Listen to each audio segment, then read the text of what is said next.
So yes, nagbabayad kayo. Yes, Your Honor. Yes, hindi kayo hino-hold up. Kayong nang-hold up sa taong bayan. Pag napatunayan namin lahat-lahat nitong mga flood control project scams, is yung mga contractor na sangkot sa flood control project sa Quezon City, pamilyar na po sa atin. Napapa-Sounds family kami ni Senator JV kanina. Wow Builders, IM Construction Corporation. Siyempre, ang walang kamatayang St. Timothy at Alpha and Omega. So, Mr. Diskaya, sinabi niyo po sa affidavit ninyo na hindi maiiwasan magbayad sa mga regional directors at district engineers ng DPWH para makakuha ng projects. Wow, no? Sabi niyo pa ay nagbabayad kayo ng from 10 to 25% sa DPWH. Kinailangan niyo rin bang magbayad ng SOP para makakuha ng projects doon naman sa Quezon City?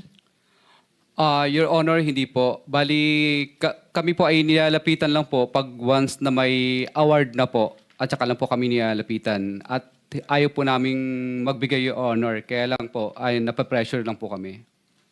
So hindi tama yung unang sagot nyo na hindi kayo nagbabayad. Kasi yung huling sinabi nyo ngayon ay ayaw nyo sana, pero nape-pressure kayo. So, suma total, nagbabayad din po kayo kahit sa project sa Quezon City.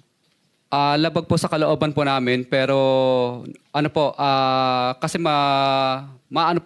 magkakaroon po ng problema po ang collection po namin at saka yung mga projects po namin. So labag sa kalooban nyo, pero dahil gusto nyong makakolekta, dahil ayon sa inyo hindi daw kayo makakakolekta kung hindi kayo nagbabayad. Again, suma total, Mr. Chair, nagbabayad pa rin kayo. Labag po sa kalooban namin, Your Honor. Labag man sa kalooban, Mr. Chair, o kusa, nagbabayad kayo, tama? Napipilitan lang po kami, Your Honor. Pwede bang palitan yung verb? Wag na yung labag o napipilitan. Nagbabayad kayo, tama? Kinukuha po nila sa amin, Your Honor, yung... Mr. Chair, Hindi naman kayo hino-hold up, I think Mr. the question Chair. of Senator Risa is only answerable by yes or Senator no. Estrada is recognized. Yes, Mr. Kindly Chair. address the chair if you want to Yes, interject. Mr. Chair, I apologize. The question of Senator Ontiveros is only answerable by yes or no. Yes, Your Honor. All right. You answer, Senator Risa. Thank you, Mr. Chair. So yes, nagbabayad kayo. Yes, Your Honor. Yes, hindi kayo hino-hold up. Kayong nang-hold up sa taong bayan. Pag napatunayan namin lahat-lahat nitong mga flood control project scams. Okay, dyan po ba sa Quezon City, nagbibid din ba ang mga kumpanya ninyo laban sa isa't isa? No po, Your Honor. No? I'm Sa speaking... naunang hearing, Mr. Diskaya, sinabi nyo or sinabi ni Ms. Diskaya, nagbibid-bidan ang mga kumpanya ninyo sa laban sa isa't isa kuno. Para matalo man yung iba, may mananalo sa kanila, panalo pa rin kayo. Your Honor, naguguluhan lang po siya ng mga time po na yun. Pero sa records po namin, hindi po naglalabanan at nag-divest na po kami sa mga company po na yun. Bali, ako po yung honor ay St. Gerard lang po ang aking company. Mr. Diskaya, kanina ang sinasabi nyo, heart condition, diabetes, hypertension. Ngayon sinasabi nyo, naguguluhan lang siya. So, sasabihin nyo, ngayon gusto nyong pag-usapan yung mental health natin. Sir, please just answer the question.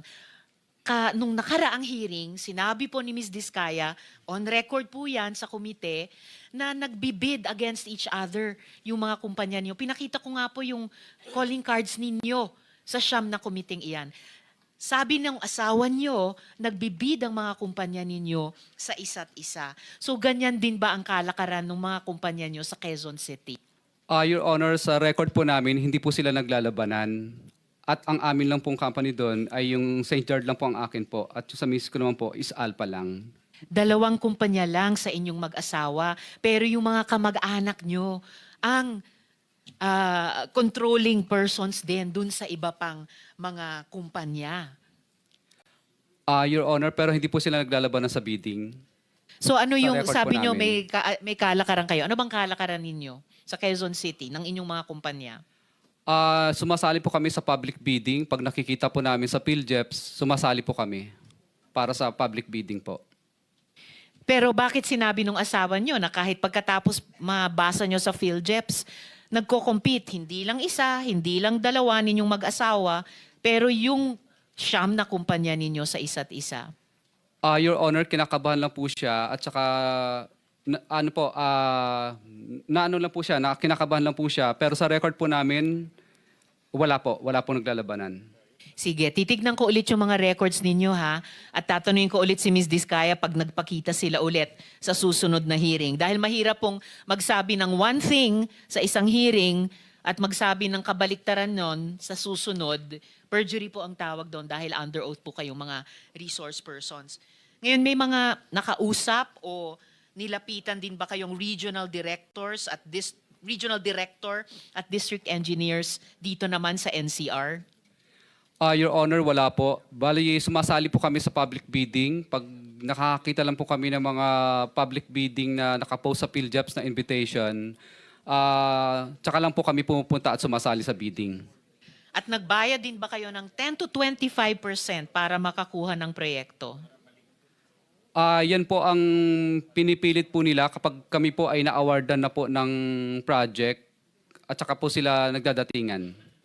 At pag nagdadatingan sila at pinipilit kayo, nagpapapilit naman kayo, nagbabayad kayo. Your Honor, wala po kami magawa kasi syempre po natatakot kami dahil nagkaroon na po kami ng mga karanasan na nami-mutual terminate po at nami-mutual terminate at saka nagkakaroon po ng right of way problem ang mga project po namin. Pero nagbabayad kayo, 10 to 25% sa Quezon City. Your Honor, yes po, Your Honor. Yes, ay salamat. Isang consistent na sagot so far. Ngayon sir, doon sa inyong affidavit, Mr. Diskaya, doon po sa inyong affidavit, paano kayo nagbabayad sa mga opisyal? Gaya ng sinabi nyo. Cash ba yan lagi? Cash po lagi. Okay, cash lagi. So, nag-withdraw kayo ng malaking cash sa bangko? Yes po, Your Honor. Yes. Magkano pinag-uusapan natin? Anong range ng bigayan?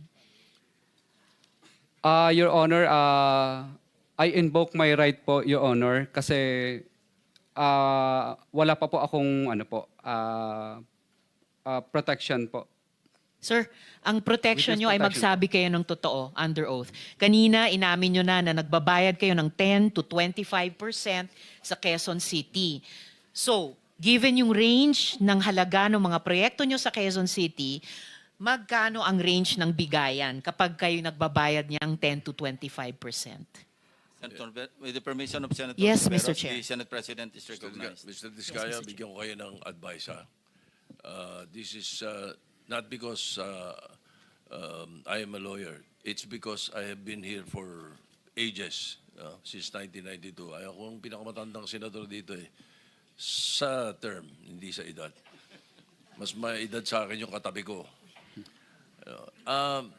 Meron kayong legislative immunity, huwag kayong matakot.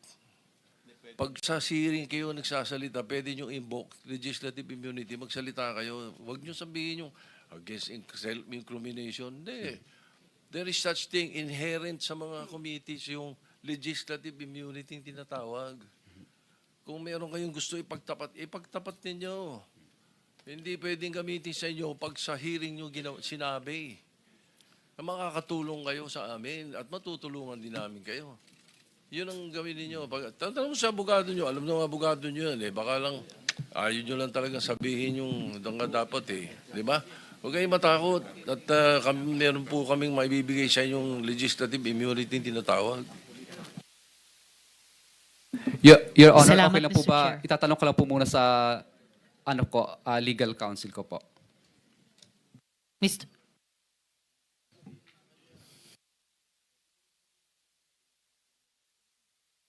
1 minute suspension.